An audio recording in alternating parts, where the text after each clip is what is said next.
आज का जो हमारा कंसेप्ट रहेगा वो रहेगा इलेक्ट्रिकल एनर्जी और पावर से ही रिलेटेड है, और बल्ब का केस हम आज लेके चलेंगे। बहुत इंपॉर्टेंट कंसेप्ट है, बहुत बार पूछा जाता है एग्जाम्स में। तो देखिए आज हम बल्ब के केस करेंगे।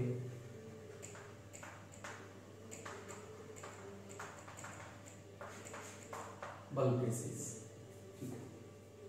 तो ध्यान से देखिएगा, थोड़ा सा कॉम्प्लिकेटेड है। तो स्टार्टिंग में मैं एक सिंगल बल्ब से स्टार्ट कर रहा हूं, ठीक है। मैं सीरीज कॉम्बिनेशन और पैरेलल कॉम्बिनेशन पे नहीं जा रहा, मैं एक सिंगल बल्ब से स्टार्ट कर रहा हूं ये कॉन्सेप्ट। तो देखिए मान लीजिए यहां पर एक बल्ब बनाया, ठीक है बच्चों, ठीक है। इसकी वोल्टेज है 220 और इसकी पावर है चलो फर्स्ट केस में हम पावर ले लेते हैं 100 वाट, ठीक है। अब सबसे इंपॉर्टेंट चीज मैं बताने जा रहा हूं, ध्यान से सुनिएगा। बल्ब वगैरह जो होते हैं इनके ऊपर जितने भी ये इलेक्ट्रिकल अप्लायंसेस होते हैं, इनके ऊपर ये जो पावर लिखी होती है, ये पावर काम करेगी तभी, ये उतनी पावर, मान लीजिए ये बल्ब है, ये बल्ब के ऊपर लिख रखा है 100 वाट, ये 100 वाट कब देगा? ये 100 वाट उसी समय देगा जब इसकी वोल्टेज कितनी होगी, जब इसको कनेक्ट किया जाएगा 220 वोल्ट से। मतलब ये 220 वोल्ट पर ही काम करेगा। इंडिया के अंदर जो वोल्टेज सप्लाई आती है दैट इज 220, और यूएसए वगैरह और बाहर के देशों में जहां पे आती है वो 110 वोल्टेज की आती है। तो ये सबसे इंपॉर्टेंट, जहां भी आपकी ये वोल्टेज लिखी ही ना गई हो तो समझ लेना ये 220 वोल्टेज पर ही काम करेगा। इसको बोलते हैं पावर रेटिंग, ठीक है, इसको बोलते हैं पावर रेटिंग, ठीक है। अब इसको क्या किया मैंने, चेंज कर दिया, इसको मैंने चेंज कर दिया भैया, लाइक दिस, ये चेंज कर दिया मैंने इसको इस बल्ब में, जिसकी जिसकी पावर इन्होंने क्या केस दिया है, यस 110 वोल्ट कर दिया। 220 वोल्ट से कितना कर दिया, 110 वोल्ट। तो आपको सिर्फ इतना क्वेश्चन दिया गया है कि भैया बताओ कि कौन सा ज्यादा ब्राइट होगा, कौन सा डिम होगा, ठीक है। ये फर्स्ट केस है, ये इसका नाम बी नाम दे दीजिए, इसको ए नाम दे दीजिए। तो आपका पहला क्वेश्चन ये है, इस तरीके से क्वेश्चंस पूछे जाते हैं कि कौन सा ब्राइट होगा, कौन सा डिम होगा। तो देखिए सबसे इंपॉर्टेंट माइंड में ये चीज आनी चाहिए आपकी कि एक केस से दूसरे केस में जाते वक्त क्या चीज चेंज हो रही है और क्या चीज चेंज नहीं हो रही। देखिए वोल्टेज यहाँ पे चेंज हो रही है, तो अगर वोल्टेज चेंज है तो उसके अकॉर्डिंग पावर भी चेंज हो जाएगी। पावर चेंज हो रही है तो करंट भी ऑब्वियसली चेंज होना ही होना है, ठीक है। तो V भी चेंज होगा, पावर भी चेंज होगी, करंट भी चेंज होगा, रेजिस्टेंस नॉट चेंज। आप पूछोगे भाई सर ऐसा क्यों हुआ, रेजिस्टेंस चेंज क्यों हुआ? तो बच्चों रेजिस्टेंस चेंज क्यों नहीं हुआ? तो देखो रेजिस्टेंस होता है इस पूरे बल्ब का नहीं, रेजिस्टेंस होता है बल्ब के अंदर लगे हुए फिलामेंट में यूज्ड वायर का। यहां जो वायर यूज हो रही है, ठीक है, इस वायर का रेजिस्टेंस होता है। अब बल्ब ये हो या ये हो, मटेरियल तो चेंज नहीं हो रहा है ना, वायर तो उसी मटेरियल की बनी हुई है, ठीक है। तो रेजिस्टेंस चेंज नहीं होता। तो इसी बात का फायदा हम उठाएंगे, यहाँ पे आर की वैल्यू हम निकालेंगे। तो यहां से हमें मालूम चल जाएगा कौन सा फैक्टर डिपेंड करता है। तो देखिए जरा, पावर का फॉर्मूला बच्चों v²/r होता है, देयरफॉर r कितना हो जाएगा यहाँ पे v²/p, ठीक है, v²/p। अब यहां पे साफ तौर पे देखने को मिल रहा है कि R रेजिस्टेंस जो होता है, अब देखो इसका रेजिस्टेंस हम निकाल देते हैं, चलिए इसका रेजिस्टेंस हम निकाल देते हैं।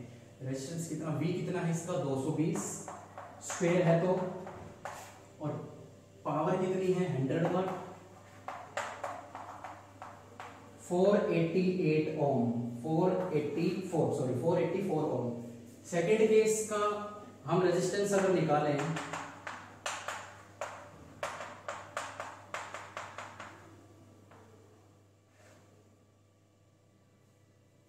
कुछ मिसिंग है क्या? Power power power power power power, ये देखिए, ये सबसे इंपॉर्टेंट कंसेप्ट। इस वाले केस से हमने रेजिस्टेंस निकाल लिया। अब मैं क्या बताना चाह रहा हूं कि रेजिस्टेंस तो चेंज हुआ ही नहीं, तो रेजिस्टेंस जो इसका रेजिस्टेंस है वही इसका रेजिस्टेंस, तो इसके रेजिस्टेंस की वैल्यू हमें मिल चुकी है, वोल्टेज इसकी गिवन है, तो पावर हम निकाल सकते हैं। ये देखिए, पावर हम निकाल सकते हैं डायरेक्ट यहां से। वोल्टेज है 110 और रेजिस्टेंस आया 484। इसको सोल्व कीजिए, इसको सोल्व करेंगे तो कितना आएगा? 101144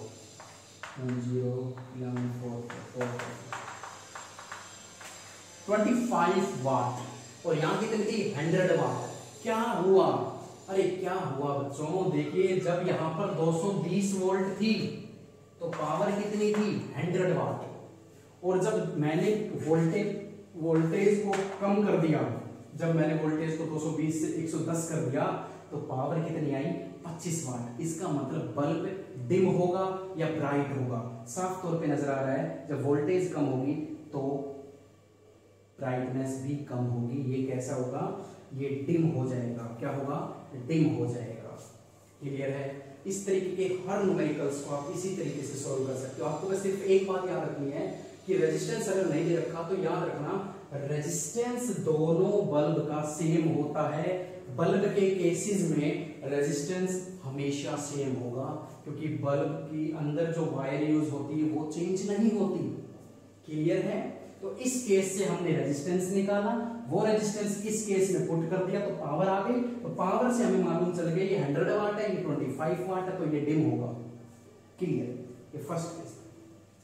ठीक है, इस तरीके से आप कर सकते हो। तो यहां से हमें क्या सीखने को मिला? यहां से हमें क्या सीखने को मिला?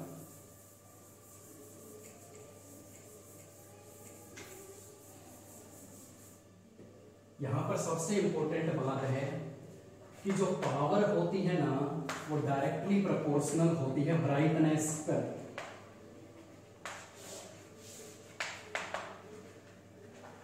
याद रखना ये बात, पावर जितनी ज्यादा उतनी ज्यादा ब्राइट, उतना ज्यादा रोशनी जलेगा, रोशनी वाला बल्ब होगा। ठीक है, तो डिम और ब्राइटनेस का चक्कर समझ में आ गया। हमें सिर्फ पावर चाहिए, पावर जिसकी ज्यादा ब्राइटनेस उसकी ज्यादा। तो डिम और ब्राइटनेस के हर एक न्यूमेरिकल को आप इजीली सॉल्व कर सकते हो। अब हम बात करते हैं कॉम्बिनेशन की। चलिए कॉम्बिनेशन का केस देखते हैं। पहली बात आती है सीरीज कॉम्बिनेशन की।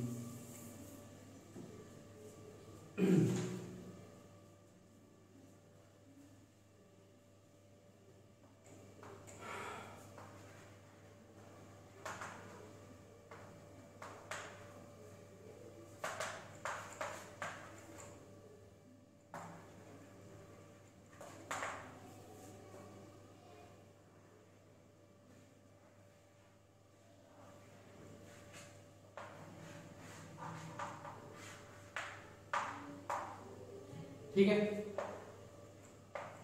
सीरीज में हमने ये बल्ब जोड़ रखे हैं, और इतना तो आपको मालूम होगा कि बेटा सीरीज कॉम्बिनेशन है तो करंट कांस्टेंट ही होगा। ठीक है, और सबसे इंपॉर्टेंट बात है कि तीनों के तीनों बल्ब एक ही वोल्टेज पे काम कर रहे हैं, दैट इज 220 वोल्ट। ये तो सोर्स है, ये तो सोर्स है, बट ये काम किस पर करेंगे? 220 वोल्टेज पर। ये बात माइंड में बैठा लो, बहुत इंपॉर्टेंट बात है। सीरीज कनेक्शन है तो करंट हमेशा सेम रहेगा। तो चलिए फटाफट कर देते हैं, रेजिस्टेंस निकालिए फटाफट इसका। Resistance of this and this, that is R1। Formula क्या लगाओगे? पूछने की जरूरत ही नहीं। ठीक है, V²/R। तो R कितना हो जाएगा? V²/P। फटाफट कर दीजिए इसको। किस तरीके से आप करोगे? V²/P1 V square upon P2 and V square upon P3। तीनों के रेजिस्टेंस हम निकाल चुके हैं, ठीक है, तीनों का रेजिस्टेंस आ गया। तो टोटल रेजिस्टेंस कितना आएगा, टोटल रेजिस्टेंस कितना होता है, देखो सीरीज कॉम्बिनेशन का टोटल रेजिस्टेंस कितना होता है, total resistance of series that is R is equal to R1 plus R2 plus R3। Value put कर दीजिए R1 की, R2 की एंड R3 की, और R is the combination, R is the resistance, effective resistance या equivalent resistance of the combination of series। तो R का formula क्या हो जाएगा, जैसे R1 is equal to this, R2 is equal to this, R3 is equal to this, similarly R is equal to V square upon P। What is P? P is the P effective combination की total power। तो फटाफट solve कर दीजिए, रुकने की जरूरत नहीं है यहाँ पे। V square upon P effective that is V square upon P1, V square upon P2 and V square by P3। V square यहाँ से कॉमन आएगा, कैंसिल आउट हो जाएगा, तो रिजल्ट हमारे पास कितना आएगा बच्चों, यहाँ पे रिजल्ट आएगा P effective P1, P2 and P3। Clear, ठीक है। और अगर nth बल्ब है, nth, ये तो तीन ही बल्ब जो लगा रखे हैं, अगर nth बल्ब सीरीज में कंबाइन कर दिए जाएं तो इफेक्टिव पावर कितनी आएगी, तो nth के लिए n अपॉन p, तो पलटेंगे तो p इफेक्टिव कितना हो जाएगा, p by n। Most important, याद रखना।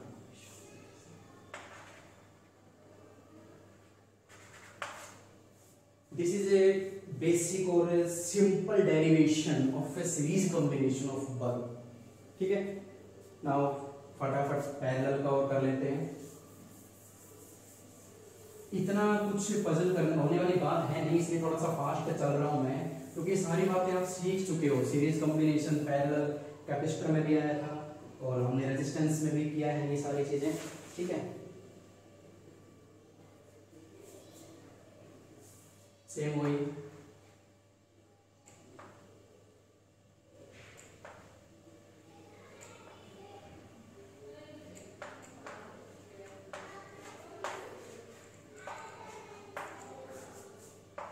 क्लियर। तो पैरेलल कॉम्बिनेशन में आपको मालूम होना चाहिए रेजिस्टेंस तो चेंज होगा नहीं, ठीक है, क्योंकि आपको सॉरी रेजिस्टेंस यहाँ पे देखो, करंट यहाँ पे अलग अलग होगा। करंट पैरेलल कॉम्बिनेशन में क्या होता है कि करंट डिवाइड हो जाता है हमारा, और सबसे इंपॉर्टेंट बात ये है कि ये जो V1 बल्ब है ये भी 220 वोल्ट पर ही वर्क करेंगे, ठीक है। ये फिक्स है अपने इंडिया में, याद रखना हमेशा। तो फटाफट इनका भी R1, R2 और R3 निकाल दीजिए। देखिए R1, R2, R3 फटाफट निकालते हैं यहाँ पे। तो R1 क्या हो जाएगा, P is equal to V square upon R, V square by P। तो V square by P1, V square by P2 and V square by P3, यही है। क्लियर हो,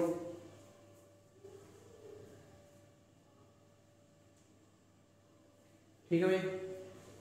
और ये पैरेलल कॉम्बिनेशन है, और पैरेलल कॉम्बिनेशन में कैसे करते हैं हम, R1, R2 and R3। Parallel combination में रेजिस्टेंस का यही रिजल्ट आता है।